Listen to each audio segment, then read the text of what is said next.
everybody for tuning in to Coder Conversations once again. Today we have incoming Microsoft Product Manager James with us. Welcome to the show.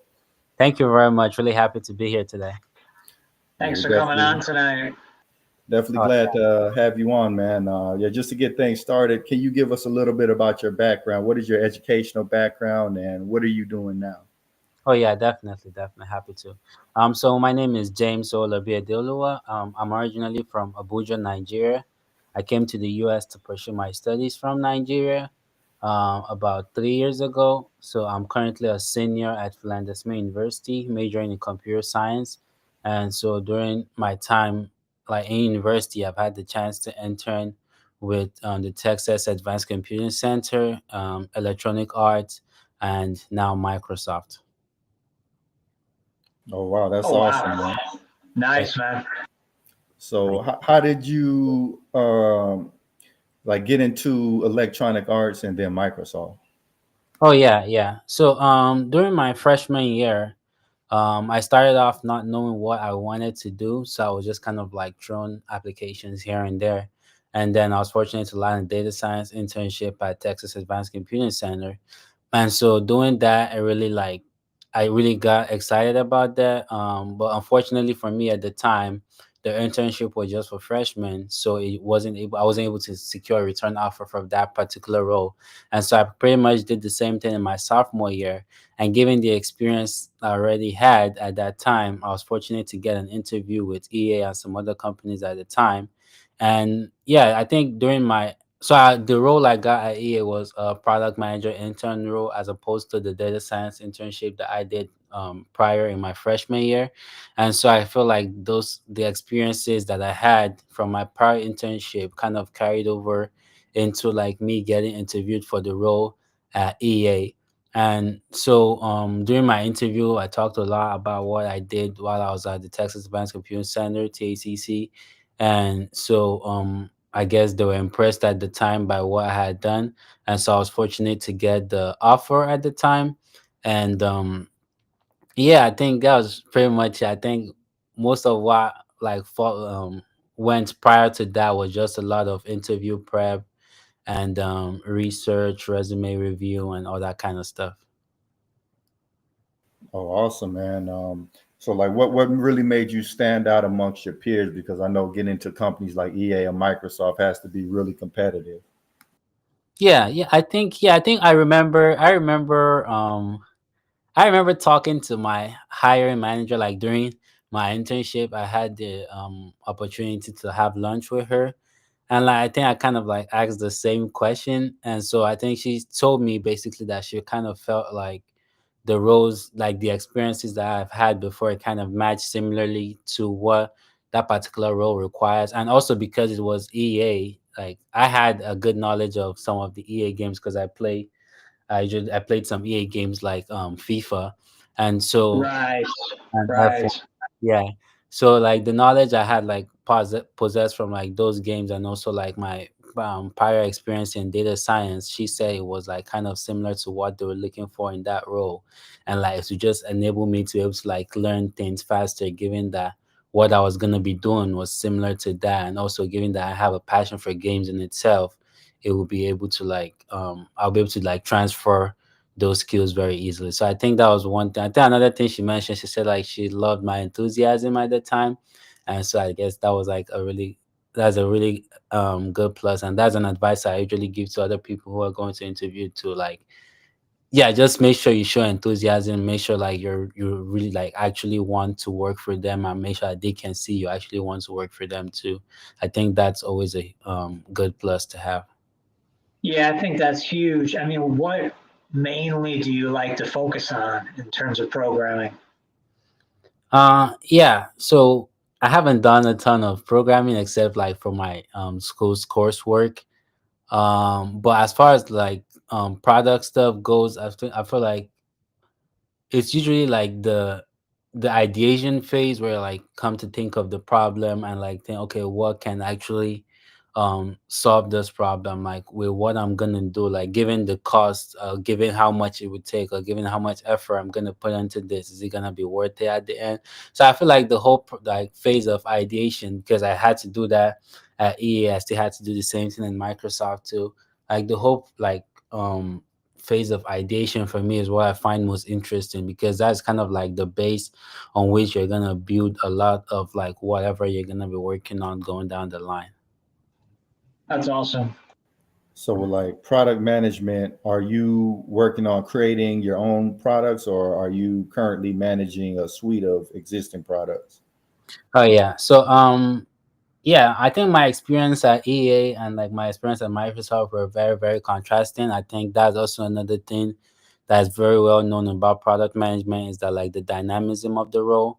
Like you can at one company you can be like handling the technical stuff, handling talking to a lot of engineers, and another at another company you can just be handling like the business aspect of things. So like the role kind of varies from company to company. At EA, I was on the F1. I was on the F1 team at EA.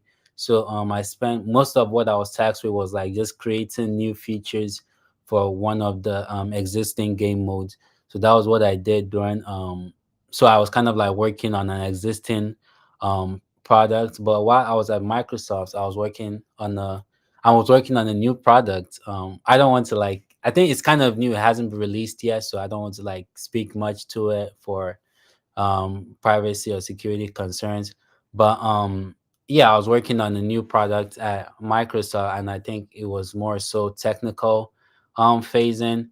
And like, so yeah, that's just kind of like how it differed. But at EA, I worked on a feature that kind of like helps like connect players better, basically. 'Cause I think one of the concerns they had at the time was like the rising rates at which like toxicity and like unfair gameplays and regulation, all those kind of stuff. Like, what can we do basically in that for that particular game mode to ensure like more meaningful like and positive connections at the time?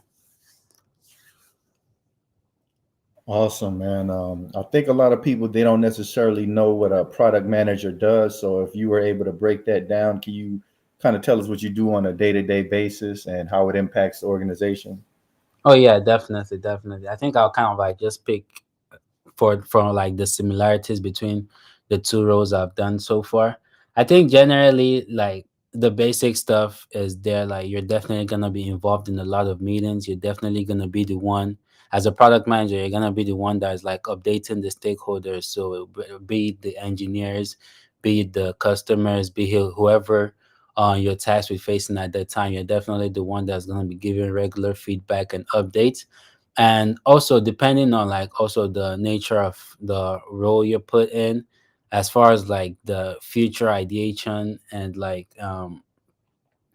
whether it's like creating a new app or creating a new program or everything, you're gonna be responsible for like creating the wireframe. So like kind of like the basis for which the engineers are gonna like use something that the engineers are gonna use to start working. You're gonna be responsible for that as a PM. And also like you're gonna make sure that you communicate with the you're gonna be the link between the engineers and the customers also from the role. I think some for some roles like the PMs just have like a strict customer facing role, so like they just have to deal specifically with the needs of the customers, and like there are other PMs dedicated to like specific engineers. But like in some cases, like in most cases and most of what I've seen, you kind of like act as the bridge between the engineers and the customers to kind of see, okay, where is that missing piece, like what actually needs to be done, what kind of product are they looking for, what kind of future are they looking for. Right, Like, right. So you're sort of connecting the dots between the different teams, it sounds like. yeah, yeah, yeah, exactly, exactly. So, like when you say customer, are you talking about like internal Microsoft clients or also external customers like other companies? Oh yeah, yeah, yeah. I think that's also another thing too. So like during my time at EA, for the customers, it was like it was direct because we were facing the players. So I think at that time we had like a pool of like testers, or have a pool of players, at the time at EA. So at the time, the customers were like the testers, the people who were actually playing the game. So I would get like feedback from them, and I'll talk to my manager about things we can like improve and all that kind of stuff. But at Microsoft, most of who we worked with were internal clients. So like, I was on the Microsoft security team. So we're like, some of the customers, our customers at that time, are people from Outlook, people from Teams, and people from some of the other Microsoft subsidiaries. So it was kind of like internal facing. Yeah.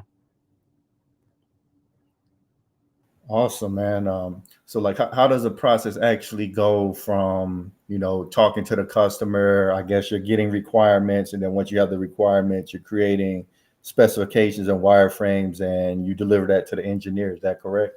Yes. Yes. Okay, awesome. Do you feel like your background in computer science helped you communicate more effectively, especially to the engineers? Yeah, definitely, definitely. I feel like, but that's why I say the role really, really varies. So, like during my time at EA, like I definitely think someone who was more business minded would like do a better, like fortunately for me, I'm a CS major, I'm also a business minor. So I think that is something that a lot of for people looking to get into PM roles, I think that's something a lot of the descriptions kind of like that will favor you a lot, especially for the less technical roles. But during my time at EA, a huge chunk of what I had to do was business facing. I had very limited technical work, limited to none. Um, but and I didn't really have to talk to engineers that much at EA. Like most of the communications I had were with my manager, and she was the one responsible for passing most of that across. But at Microsoft, I definitely think that the technical, by my background in computer science, really helped me a lot to like communicate with the engineers. Also, when you talked about like talking about the processes in which you're going to engage, I was able to understand that and like go back to do my research and provide recommendations for them when they're talking about what can work and what can possibly work. And so yeah, I definitely think like um a technical background in computer science is helpful for PMs, especially I think I like big tech companies for the most part. But once again, like it always just varies. It varies. I think PM varies really vastly and really wildly from like role to role, even within the same company sometimes, and within like different companies too. Oh, wow, that's really interesting.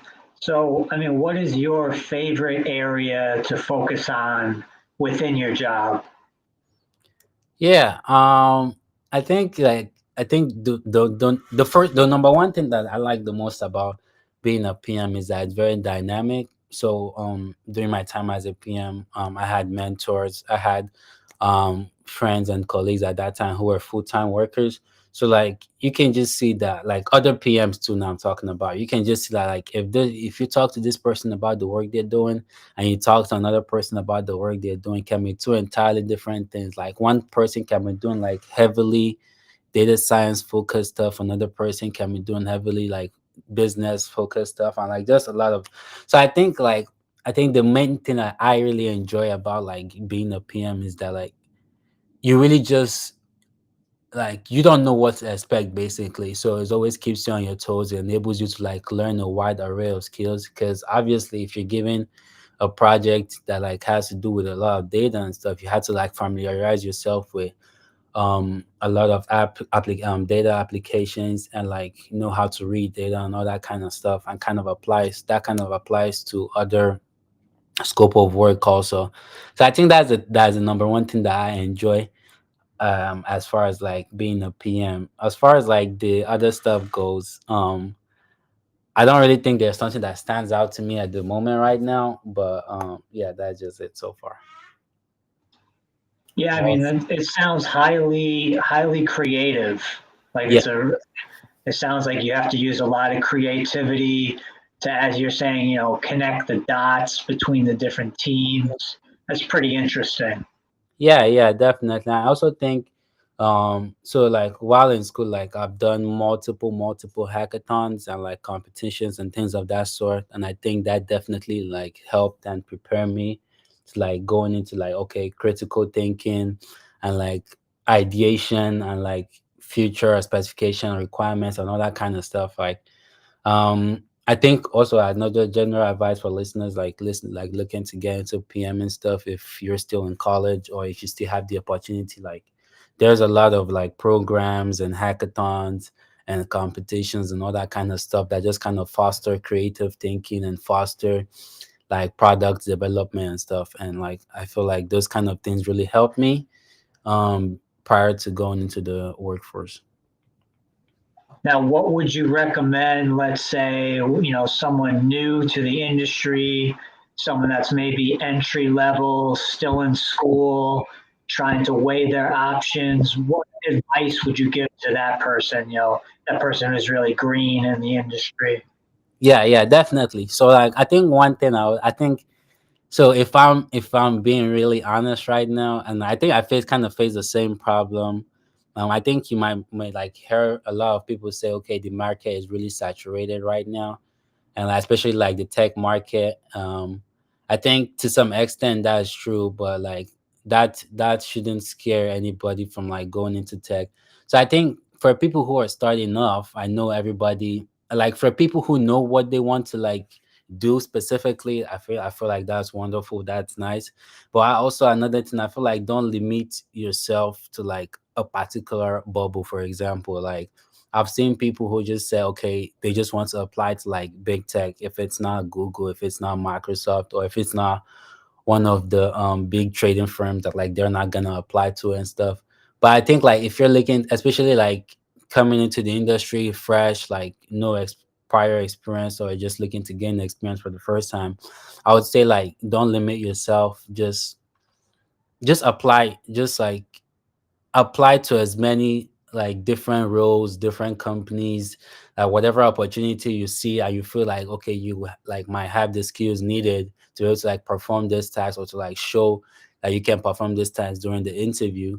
I'd say like just don't limit yourself basically. Like for example, I advised um my some of my mentees back in school, like okay, you're coming, I know you want to do software engineering, fine, like apply to software engineering roles, that's good, but like who knows, you might like data science, you might like technical product management, you might like other things also, but like just keep your options open basically. That's what I always like try to say. I think that's the number one thing, and that kind of gives you access to like a lot more opportunities.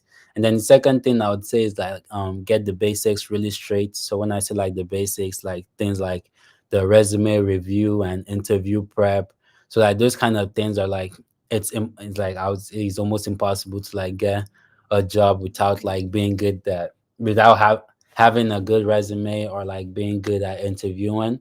Also, like, I mean, depends on this circumstances, but yeah, definitely like make sure you get the basics really right. Make sure like you're knowledgeable about whatever it is that you want to do to a certain extent. And yeah, I think those are like, I mean, it sounds kind of generic, but honestly, just hammering on those points, like these are like the two things I like to like say, okay, just make sure you have this set first, and then also like constant practice always helps. Like definitely like practice. I remember during my time I had a lot of like mock and interview practice with my friends, and kind of like got feedback from them. And also like being able to like network by like I went to a lot of conferences also. So like just like kind of getting all those things that like I'm pretty sure, especially like going into college, given the wide array of resources that some colleges have to offer, like these are things that they'll hear a lot. So like basically just like listening and getting the basics really sorted out, honestly. And I feel like things like networking, for example, is another layer. But just getting the basics sorted out, like having a good resume, learning how to interview, that kind of stuff will like really help also. Right. Now, what's your experience been like with technical recruiters, or have you not really had many dealings with them? Oh yeah, yeah. So I haven't really had much encounter with technical recruiters. Most of the recruiters I've been fortunate to encounter are, I mean, yeah, I think most of the recruiters I encounter are technical recruiters, like they recruit for um technical roles, but like in the PM space. So I really haven't like talked to like a lot of technical people, But talking about like recruiters generally, I think, yeah, I think my experience with them so far has been from like most of the conferences that I've been to, and some of these hackathons also, where the companies bring delegates from their respective places to come like talk to us and let us know the opportunities that they have. So I think so far, I don't think I've had a bad experience with like a recruiter in general. I think it all goes back to what I was saying earlier. Also, like I think for me, I kind of like have an elevator speech ready, like something, not something that like sounds robotic, but like something I can use to like kind of like get the conversation started with the technical recruiter or the recruiter, whichever one I'm dealing with. And yeah, I think yeah, that kind of stuff really really helps, kind of like being prepared. I think I can be kind of like, I'm trying to think if I can speak to the experiences from my friends or my brothers, but I think they've had a lot more encounter with like technical recruiters. But I think so far, for me, I think it's just like about like recruiters in general. Yeah, just being prepared to talk to them basically. Awesome, man. So you mentioned that you would do mock interviews. What was some of the feedback that you got? What were some of the things that you could improve on, that maybe somebody who's just entering to the interview process, what are some things that they might be overlooking? Oh yeah, yeah, definitely. I'd say first of all, like I think one thing that like I missed at the latter stage, at the early stages of like my mock interviews with my friend, one interview, one advice I really got across the board at the time was that like you need, I think is the big, you need to be like actually know what the company you're interviewing for does. So like I've seen a lot of people who might be like, okay, you have a lot of interviews, or you have a lot, like there's sometimes that like, you're applying to companies that you've never heard the name before, and that kind of stuff. So I think like I think I was doing a mock interview with my friend for, I think, this small startup at the time. And like, so I think she had asked me at the time, oh okay, like this is my friend speaking. I was like, oh okay, why do you want to work with us and stuff? And then I told her, and then funny enough, she was like, oh yeah, but yeah, and I noticed you didn't say anything about our values or what we do and stuff. And like, yeah, I think that's something that can really like mess the whole tone of an interview up, like especially if you're interviewing for like smaller companies or like startups. Just like basically know what the company does and like be knowledgeable to some extent about what that role kind of requires and what the interviewer is looking for. Also, I think like it's important to get your point across, because I noticed like from the feedback I've gotten, like during the interview, it's like it's very easy to get nervous. It's very easy to like just go off track from the questions you were asked. So I think that's one thing, to make sure that okay, whatever information you're trying to pass across, make sure that okay, the person gets what you're trying to tell them basically. So if they ask basically a question on what skills you have to offer, at the end of your answer, you should like let it known that like okay, these were the skills I have to offer. And like, if I ask this person to tell me the skills that like I want to offer them, then hopefully they should be able to tell me what I told them basically. So I think learning the art of being able to get your information across, I think that's something that like I'm still like even working on up to this day. But I think that's really helpful also. That's like some really helpful feedback that I got in the early stages of practicing and interviewing. Right. Yeah, that's awesome, man. So like how did you manage your nerves? I know a lot of people that get in interviews, they become really nervous. How do you keep calm and just be able to communicate effectively and not trip over your words and things of that nature? Yeah, yeah. I think something that helped me, like I think this is like more personal now. I think something that really helped me was I kind of saw it as kind of like okay, this person is just another human being just like you. And I think not necessarily like they not necessarily like they don't want to see me fail basically, or that's what I'm expecting. I'm like okay, the person I'm talking to is not basically like out for my throat kind of, so it's not like oh, okay, I'm in the hot seat. I mean, I'm technically in the hot seat, but like it's not like it's a life or death affair kind of. So like I think, Yeah, I got you. yeah, I think that's the way I kind of like saw it. And like I also saw it as a way, like the way I saw also was like I felt like I feel like okay, I try to I'm a really logical person. I like I do a lot of thinking at sometimes, and like I kind of think of it as like okay, if my nerves get the best of basically what I'm afraid of is bumping the interview. Like at the end of the day, the biggest fear is bumping the interview. But and like I noticed that okay, if your nerves get the best of you, more than likely, like it's the chances of bumping the interview are a lot more higher. So like I think that kind of like really helped me to like say, okay, like it's kind of like okay, you have nothing to lose basically, in the sense that if like uncontrollably your nerves get the best of you, it's much harder to like get your point across, it's much harder to perform the task you're asked to do. And yeah, I think those kind of things like holistic concentrations kind of like help me okay just say as a point of okay, I'm just trying to get information across to this person, they're not necessarily out for my throat. And like hopefully like my nerves getting the best of me would like push me towards like whatever I fear happening. And I think also something, Right. yeah, I think something that's really good also is like definitely, like I was saying, practice is always nice. Like the more interviews they do, the more you do, the more confident you'll become. Because I noticed, like, so during my junior year, I had the chance to interview with a lot of companies. So I noticed one thing I noticed that like as like continually as I started interviewing with these different companies, I became less and less nervous for some reason. So like if I had an interview with this company, like the next interview with another company, I kind of like noticed a significant difference. And so like I think mock interviews is one thing, but then actual interviews with like different companies is another thing. So I think that's another form of mock interviews that I kind of like encourage my friends to do, in the sense that okay, you don't necessarily want to work for this company. Like there's another company you have in mind that you really want to work for. But like if you get like the chance to interview with this company, like our advice, like okay, not turning it down, kind of use this opportunity to like interview with that company and see, okay, Right. So, like, use it as a springboard in a way. exactly, exactly. We had a guy on, Kevin. I forget his name, but he was from Netflix, and we asked him, how did you prepare for your interview with Netflix? Like, what were you doing to get ready? And he said, quite honestly, I was just interviewing like crazy.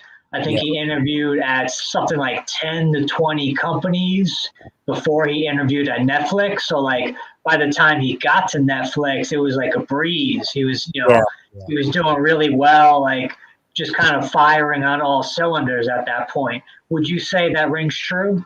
Yeah, definitely, definitely, definitely. Um, I feel like having mock interviews is great, like with your friends or family members or whoever is there to help you. And but then like actually like interviewing with the companies, like having to like meet different personalities, you don't know okay who you're gonna come up across, or the kind of person, the kind of questions you're gonna ask and stuff. So like kind of like going to see how you handle yourself like in these situations, like with like actual interviewers from like these different companies. I think that it definitely helps, and I think it also helps like build confidence also, in the sense that once again there's really nothing to lose from it. Like if there's something you did wrong, it's very easy for you to learn from that and hope it doesn't repeat itself. And then if you kind of like get everything right, it just goes on to like further boost your confidence for the next interview that you have. So I think definitely that rings true. Yeah. So the guy Absolutely. you were mentioning was Jeffrey Slavin from Netflix, Jeffrey yeah, Slavin, yeah, from Netflix. Nice. but yeah, he did make that point, and so after the interview process, and you get the job, how do you make sure that you're coming in and looking competent? What are some of the steps that you're taking to make sure that you're coming off as somebody who's going to do a good job? Yeah, yeah, definitely, definitely. I think so. One thing that I did, I think for me, I was really lucky. I was able to secure my EA internship early, and I was also able to secure my Microsoft internship early. And so I was able to complete all the onboarding process, and then I was linked with who will be my manager at the time. So one thing I did was to like reach out to like my future managers, and I was like, oh, okay, really excited to meet you. I asked for like coffee chats or meetings, and then I was able to meet with them, and like, okay, I know I'm going into this particular, because like they're the ones that are gonna give the projects that you're gonna work on during your time there, and like they're the ones that would like have the best knowledge as to okay what skills you require, and like oh yeah, that kind of thing. And so I think what I did was to like talk to them beforehand, and fortunate enough I was able to get information as to like okay what I will be working on, and like what it would be nice for me to learn prior to coming to kind of like be able to do an easier job. And like I think that's what I did like prior to the internship. So I was like whatever skills I was required at the time for me to like be able to like work on the project that I will be given in the future. I just like did a lot of research on the concepts, learned whatever skill I needed to learn. I think that was really helpful. And I think it's also nice like talk to like past to people who have been in that role before. So like I think in my like I was fortunate to have other people who were like previous product managers at Microsoft like that could still go that like go to my school. So I like fortunate for me they were in the same org as me. And so I was able to talk to them as to okay, what did that look like? What did you use to like get through your intern like your previous internship? So I feel like for me, what most of what really helped, like to kind of build confidence to ensure that like I would do a good job, was just like soaking in as much information as possible, and like having as much know-how as far as like what I was going to be eventually um working on. And it definitely helps to like I think also like coming in like I'd say like the first like your first and second week, it definitely helps to like build a good relationship with your the coworkers. So that I think during my first week of my internship, one thing I prioritized was meeting every single person on my team. So like I reached out like, okay, either lunch request or like just meeting request in between the day, like talking because at the end of the day, these are the people you're gonna be like reaching out to like ask for help. And like I think being an intern was kind of like there's this thing like some of the recruiters at Microsoft really told us during our events where like you as an intern you have the intern card, so like if you just reach out to someone and say, "Oh, hey, I'm an intern. I need help with so and so," you're more likely to get a response, and the person is more likely to help you. And so I think like one thing I made sure to do was like foster the relationships with my coworkers, because at the end of the day, they're the people you're gonna be working with, they're the people you're gonna be reaching out to, or like they might be even reaching out to you for like help with stuff. So I think that Right. yeah, I think that really helps with like building confidence prior, knowing that okay, you're surrounded by people who like will support you. And also like I think one thing I also did too was like build a really good relationship with my mentor. So as an intern, you have your manager and then you have your mentor.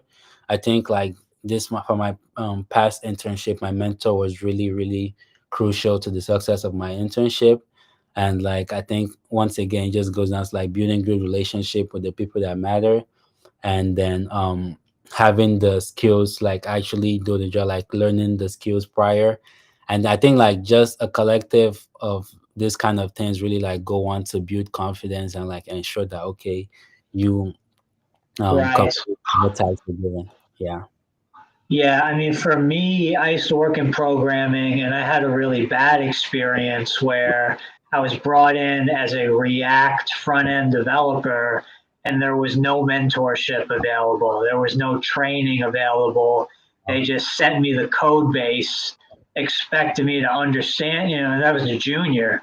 They expected me to understand the code base and to be able to build out features on my own with next to no supervision. And I was just like, well, I'm junior. I'm too green. I need mentorship.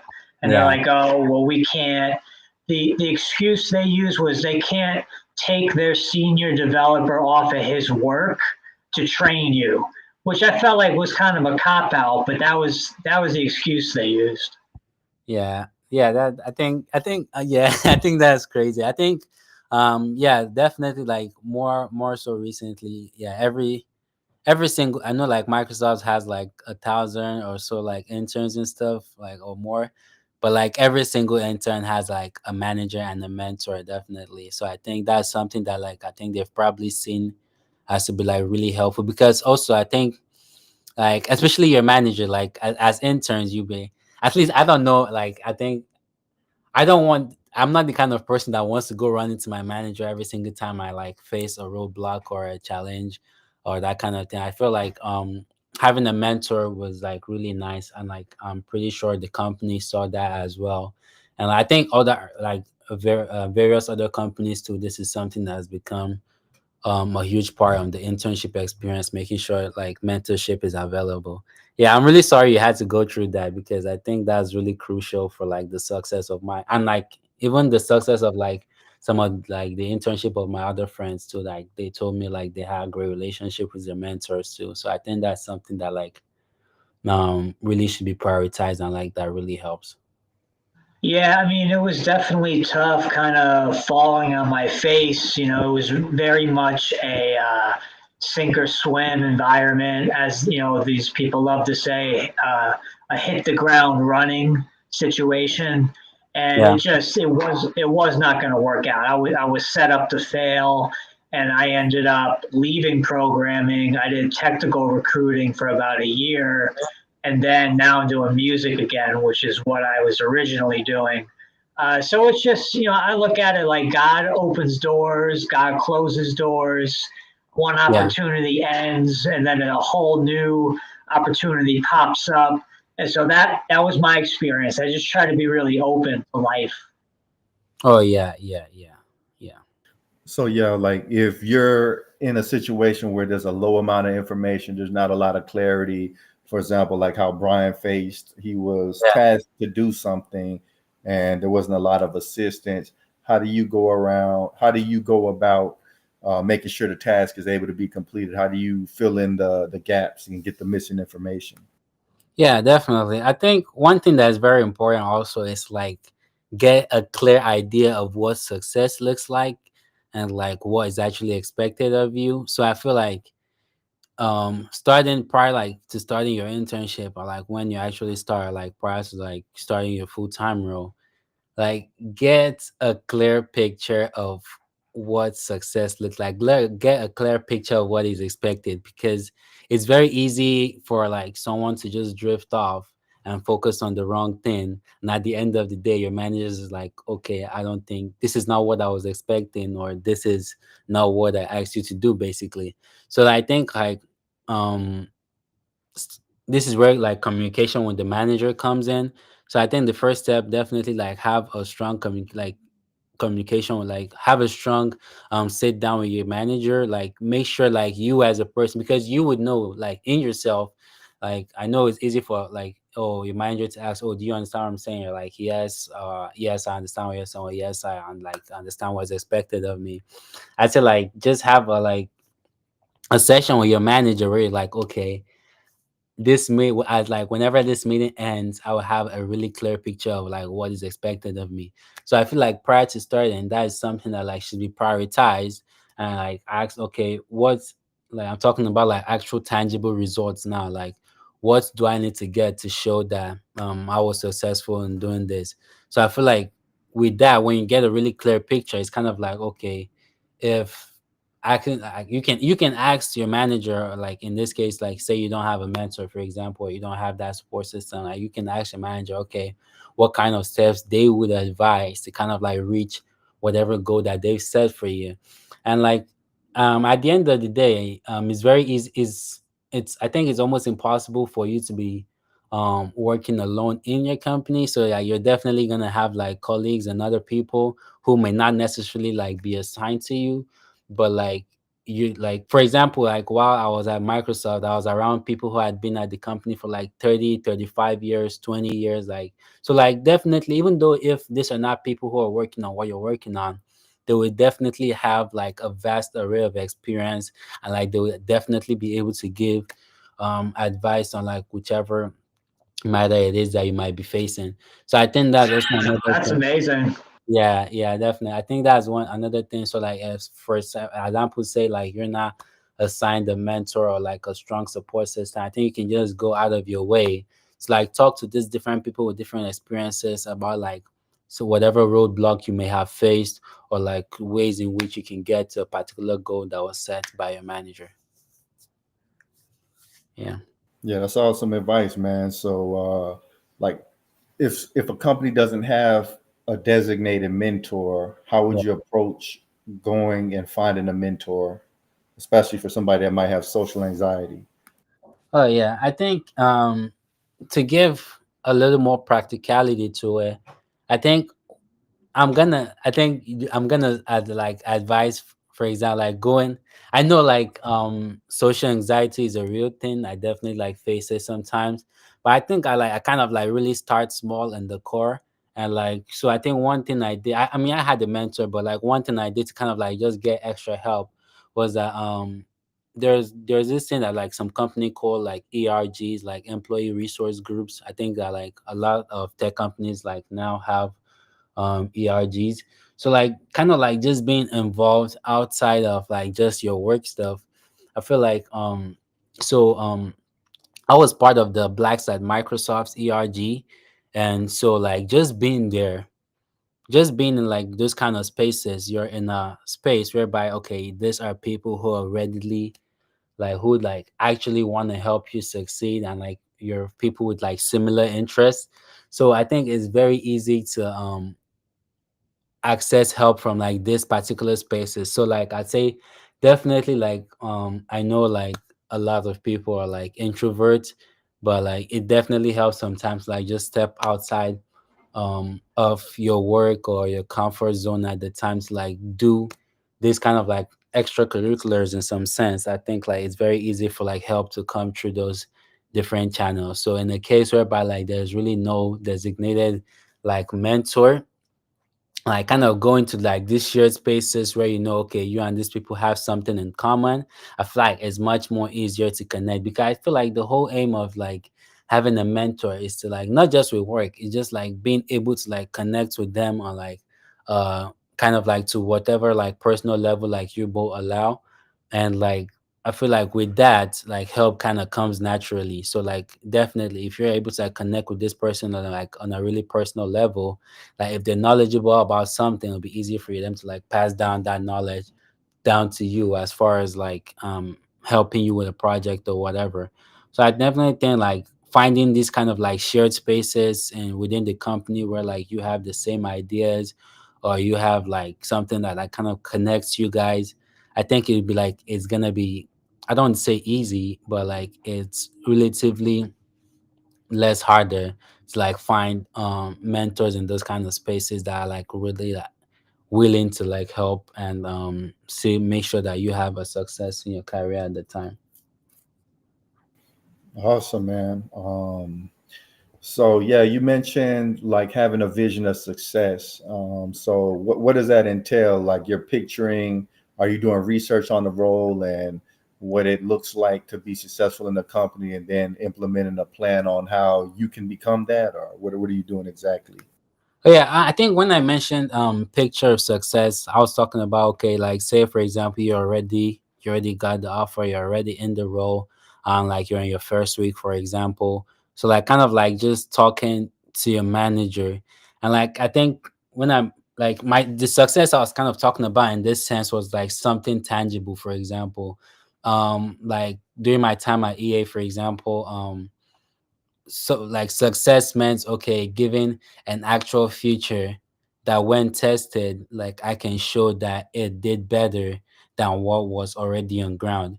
So I think one thing that like I needed to, so I think when you have something like that it's gonna be like okay, you're not just like looking to develop a future, you're looking to like develop a proven future. So you need to like work with the amount of time you have. So like it's not about just getting the future now. You also have to like leave time for testing, and you also have to leave time for like feedback and results. So that kind of stuff. So I think that's what kind of entails for me like actual tangible stuff, like what's actually tangible that like I know like you can be like, okay, I want to increase efficiency of this product by XYZ amount. That's something that works. That's something that is tangible. So like kind of like just breaking it down into, okay, this is what it requires of me, and like this is the height or this is the length that I'm willing to like go towards to like achieve this particular goal. That is what success looks like. So like I think kind of having that conversation with your manager as to, okay, I'm trying to think now, like it can be like, okay, it can be like, okay, I want you to develop a feature that does this. Okay, that's nice. Anybody can like pretty much do that, but like what exactly are you looking for? Are you looking like for a percentage increase from like what is already on ground, or like, yeah, just that kind of thing to like see, okay, what's actually like tangible that you can work towards basically. Right. And so, what would be your number one tip in terms of, a toolbox? What are you taking out of your toolbox to use kind of as a magic bullet? What are some of the things that have helped you, along your career? uh Sorry, can you repeat the question? I'm trying to get it. Oh no, I'm just saying, like in your toolbox, what tool are you using the most, or what tool has been the most helpful in your career? Yeah. I think, Yeah, yeah, definitely. I think for me, it has to be like relationship for sure. I think the relationship you have with your coworkers are like, is I feel like it's especially like working as an intern, and like for someone who is going like following my new grad role after graduation, being that okay, you're still relatively new in the space. I feel like the number one tool I would say is that like take away the work now. Like if you're somebody who like, if you have all the knowledge in the world, you like, you know everything, but then like you're in a space whereby okay, you're having problems with your coworkers, or like you don't gel well with some like certain people, it's gonna, at the end of the day, it's still gonna be hard to execute what you want to do, because um a lot like almost all companies now, a lot of companies are like applying like agile methodologies to like the work they're doing. So whatever you're working on is just gonna be a small part of like the overarching goal. So like other people are definitely still gonna have roles to play. So once again, this is I'm talking about like, it's gonna, whatever what you're working on is still gonna have to involve a lot of other people, be it like the co-workers or the customers or what have you. I think so. I think like the number one thing I always prioritize, and like I will know people talk about like making connections and networking, but I think yeah, for me it's just relationship, making sure you have a good relationship with the people you're working with, making sure you have a good relationship with the people above you, making sure you have like a good relationship with the people you're overseeing. So I think like relationship for me, I think personally for me, I see as like kind of like the basis to success basically, because like if you have good relationship yeah, with people, you're able to reach out for help. If you have good relationship with people, like it's a more like a really a less tense like workspace. So I think that that's really helped me so far.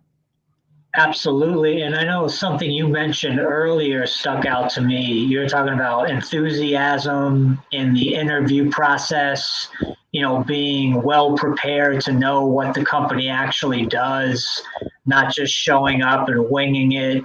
How important would you say enthusiasm really is in the tech industry in general?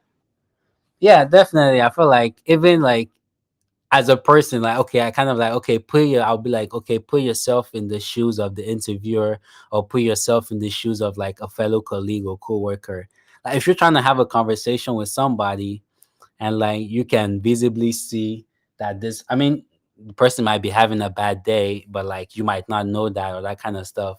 But if you're trying to have a conversation with somebody, and you can't tell that they're interested in what you're saying, I feel like you're less likely to like engage with that person per se, or like you kind of like, it kind of creates an awkward space, for example. Yeah, I think it kind of creates an awkward space. So I say like, I think that's just, I think it's really important. That's what I always say, like, okay, put yourself in the shoes of like the person trying to talk to you right now. If you're trying to talk to another person and like the demeanor or like whatever appearance they have on at the time just kind of like seems unwelcoming, like I feel like, yeah, it like having it kind of creates an awkward space, and like being able to connect with that person and like things will flow well. So I think Yeah, I get that. Yeah, I get that.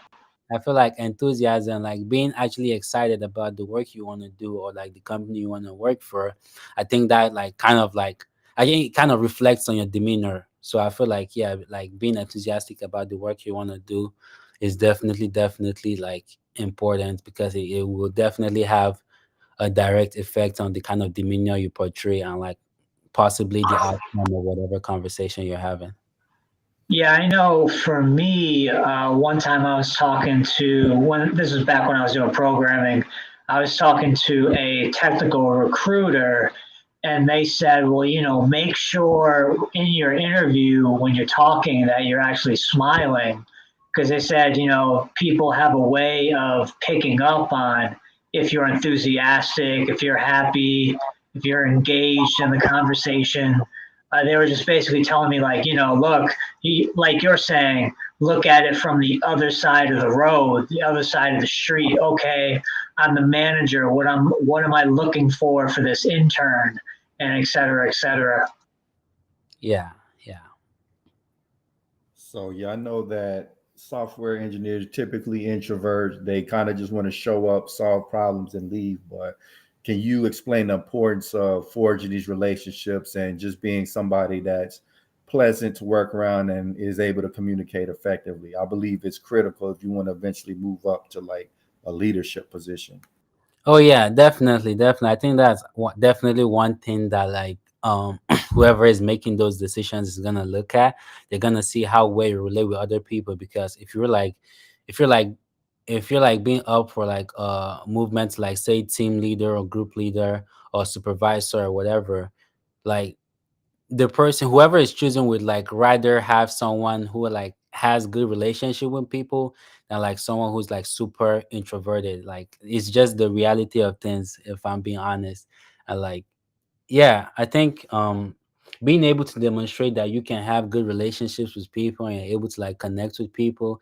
And like I'm an introvert myself, so like um I know it's like it's kind of like it's really kind of like a hard thing to do in some cases, but like I think just keeping it to the bare minimum sometimes also help. Like you're with your coworkers, asking them if they had a good day, that kind of stuff.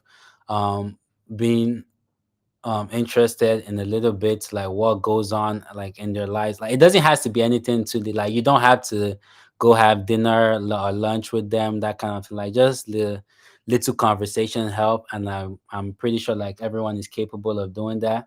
So I think definitely like being able to like build this relation. I know that like also, I mean, one thing like I said in the beginning, like one thing, regardless of whatever you're doing, one thing is sure, like you always have to make sure you get the basics right.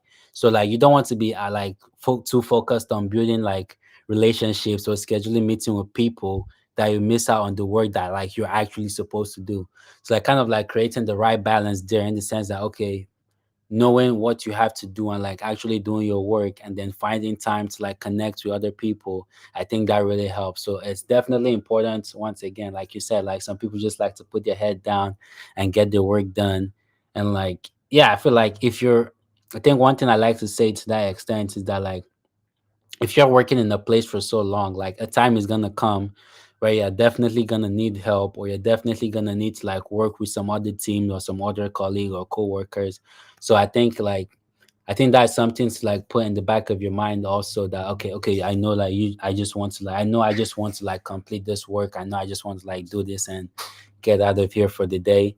But also like just having in the back of your mind, okay, it will be easier to like talk to certain people, or to be easier to work with certain people when you have a pre-existing relationship with them. So I think this kind of things also like just go forward to like show okay the benefits of like building these relationships and making sure that like okay they actually go further down the line to help you in your own career. So being an introvert, as you mentioned, what's the best way to go about what you were just talking about? Yeah, I'd say like definitely like the little conversations like a good morning or a good afternoon or how was your day, like just kind of like those little things, like you see someone in the hallway, just say hey, how you doing, that kind of like. Yeah, I think just I think for like starters, that's what I did, at least personally, like just keeping it really simple, like hey, hi, bye. Some hey, hi, bye, sometimes it works, honestly. So like if you're really introverted, I think like that's definitely somewhere you can start, because I know it's like definitely a huge ask, like asking for like a full-blown conversation or that kind of, or like going on lunch with like your colleagues or coworkers or that kind of thing. So I'd say like just starting with the, and like also I think, yeah, you might like, you are gonna encounter other people who are really extroverted. So you can like just say good morning to somebody, and then they carry on the whole conversation with you. Oh, hey, how you doing? What team do you work on? Oh, how long have you been here? And then like start to get on with that kind of, with that person. So yeah, I'd say for me something that really works is just like starting really simple, and like seeing where that goes. Like also like, I mean, also not Yeah, trying to force it too. I think, yeah, I think forcing it makes things awkward sometimes. So like just start very little and see where things go. And like if you're fortunate enough and the other person is like an extroverted person, they can like kind of carry the conversation. But like if you see, okay, this conversation is going somewhere, then you can kind of make more of an effort to talk to that person and hopefully further down the line build a good relationship. yeah, I think that's excellent advice. And, what would you say? At what point in your career did you learn that was, really a good thing to be doing regularly? Yeah, definitely. I think the point in my career where I found out that building relationships or like actually like talking to people is a good thing to do was during my time at EA. So I think at the end of my internship for EA, I was given like the pioneering award. So like the EA intern, like pioneering award for my intern class. So that was a huge moment in my career for me. That was like one of like the first of many achievements for me at the time. So like it was something that like I really enjoyed. But then I went later to like ask my recruiter about like what the criteria for like them giving the award was. And they're like they just talked to a lot of people and like asked them like what interns like stand out to them, or like what interns, like basically what interns, like they reached out to a bunch of like the workers and asked them to nominate different interns that they think were best fit for the awards. So like I think one thing I did notice was that like, okay, if I just came and said, okay, I just wanted to talk to only my manager, do my work and get out of here, even if I was doing like the best work possible, like these different people that like they talk to, they wouldn't be able to like, okay, say nominate me, because they might not know me, or like they might not have heard of like what I'm working on, that kind of stuff. So I think that moment was kind of like, it kind of showed me as to like, okay, the importance of like building relationship, like also especially like in the corporate world nowadays, like it's not enough to like just do your work. You have to actually like show, like other people have to like see to some extent that okay, what you're working on is really important, and like yeah, that kind of stuff. So I think that experience while I was at EA really like just showed me the importance of like how it is, like how much like how good it is to, like build relationship, and also like put yourself out there in terms of like okay, the work you're doing, and also how much of a change you're making. Yeah, I think that's excellent advice. So yeah, for my final set of questions, it's a two-part question. All So right. Okay. the first part is in regards to pivoting. I've had to do it. Brian has had to do it. So for me, for example, I had to pivot from accounting to programming because I didn't really care for accounting, and Brian pivoted from programming to music.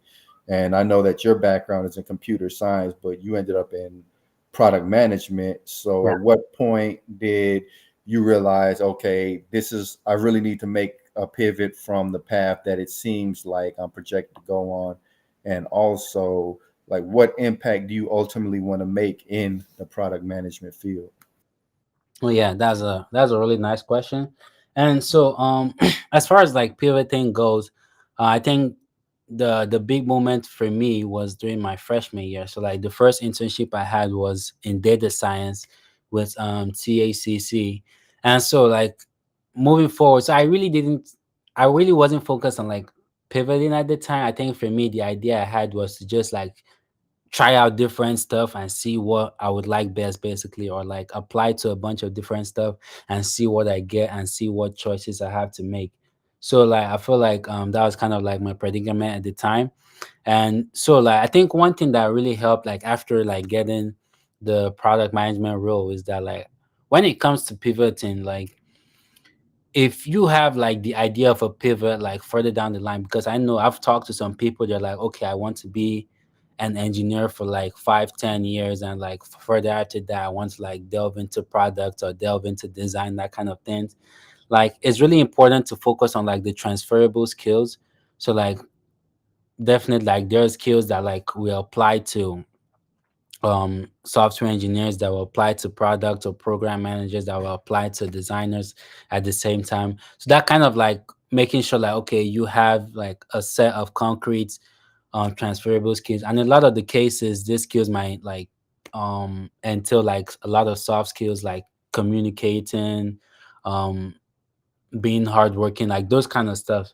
So I think that's really important when it comes to pivoting, because like regardless of whatever work you're doing, like you have to like be hardworking, you have to be dedicated to like show, to like get the best output. You have to like be able to like build relationships also, like I was talking about.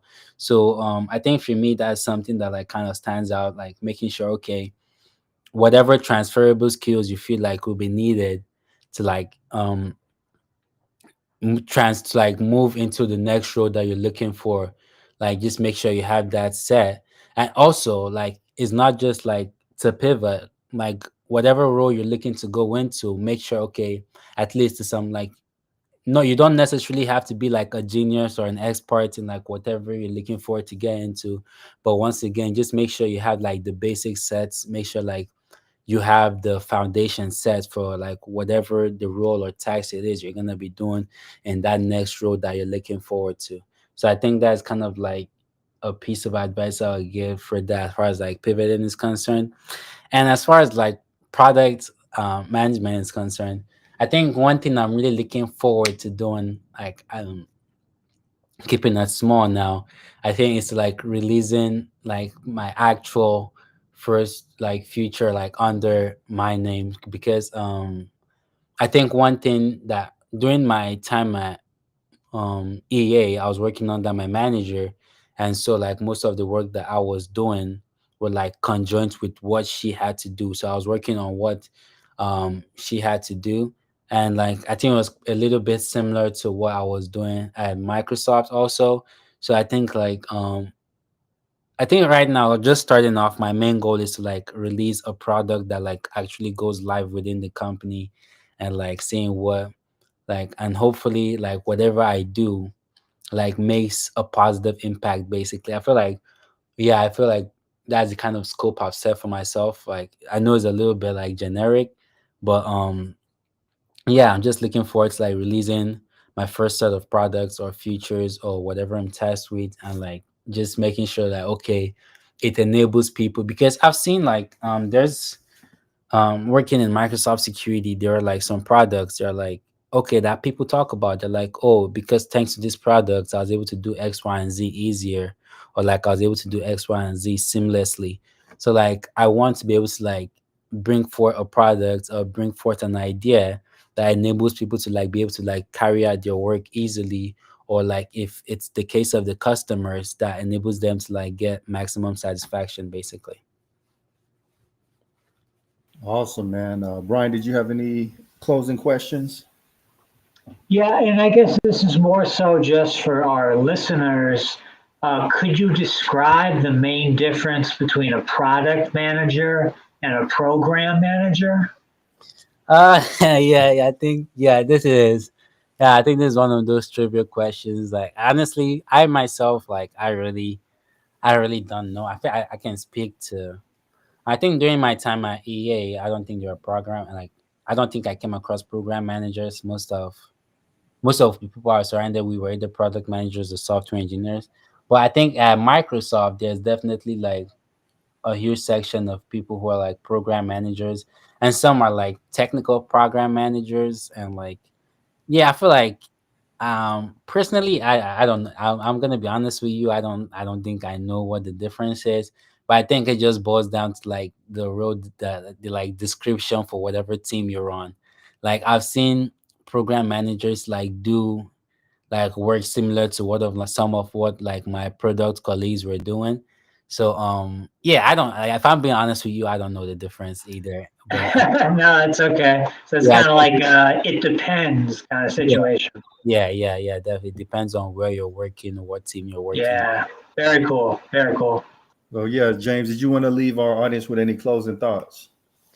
Um, yeah. I think it's been a real pleasure talking on here. I really enjoyed being able to like share my experiences. I'd say as far as closing thoughts, I think something that is really practical that I would say is like just keep trying. Like I know like once again, not to scare or and like anybody, but like I know okay, like definitely the market is like a little bit saturated right now, especially for CS or like people looking to get into software engineering and like tech roles in general. So I would say like just a repeat of what I've said, like don't limit yourself basically. Don't say, okay, I just want to work in this particular role for this particular company and that's it. Like nothing more, nothing less. I'll say like yeah, just don't restrict yourself, like be open to a lot of possibilities. Like I think that I'm trying to remember this saying. I think yeah, I think it's no knowledge is wasted or something like that. So like just being open to like a wide array of experiences basically. It's like see okay, as like whenever you get this opportunity, it's like okay, having the opportunity to choose between okay what you actually want to do and what you actually like. I think um that would be really helpful. Yeah. So like also once again, just making sure you have like you're really strong with the basics. Like as far as like if you're looking to get an internship or a job opportunity in general, like make sure that okay, your resume has been tested and like looked at by a lot of people and like it's really good to go. Making sure that you're practice interviewing and like you're confident in yourself that whenever the opportunity comes, you're able to take it.